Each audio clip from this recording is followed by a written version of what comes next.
বাংলাদেশের দক্ষিণাঞ্চলে অবস্থিত বরিশাল একটি প্রকৃত নদীমাতৃক অঞ্চল।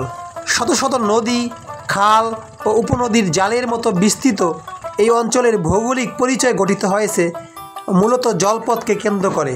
কীর্তনখোলা, সন্ধ্যা, বিষখালী, গাবখান, আড়িয়ালখা এসব নদী শুধু বরিশালের মানচিত্রেই নয়, এখানকার মানুষের জীবনধারাও গেঁথে আছে গভীরভাবে। বরিশালের মানুষের যাতায়াত, কৃষি, মৎস্য শিকার এবং ব্যবসা বাণিজ্যের অন্যতম ভরসা এই নদীগুলো। এখানকার হাটবাজার, বিশেষত ভাসমান বাজারগুলো নদীকেন্দ্রিক এক অপূর্ব গ্রামীণ অর্থনীতির চিত্র তুলে ধরে। নৌকা, ট্রলার, লঞ্চ এই অঞ্চলের যেন বরিশালবাসীর জীবনের অবিচ্ছেদ্য অংশ। নদীর মতোই বরিশালের মানুষের উদার আতিথ্যবনা, সংস্কৃতিমন। নদী এখানে শুধু জল নয়, একটি ইতিহাস, একটি ঐতিহ্য, গান আর গল্পে সংগ্রামের প্রতীক। বরিশালের নদীভিত্তিক সাহিত্য, ভাটিয়ালি গান, নৌকা বাইচ, হাডুডু খেলা সবই বাংলাদেশের সংস্কৃতিতে করেছে আরও সমৃদ্ধ।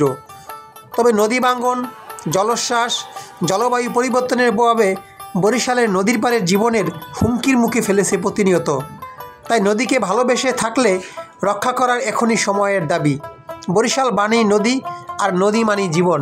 তাই আসুন আমরা সবাই জন্মভূমি বরিশালকে ভালোবাসি। আমাদের কার কার বাড়ি বরিশাল কমেন্টে লিখে জানাবেন। আর এরকম ভিডিও পেতে আমাদের তাসিন টিভি পেজটি কিংবা ইউটিউব চ্যানেলটি অবশ্যই ফলো দিয়ে রাখবেন। আল্লাহ হাফেজ।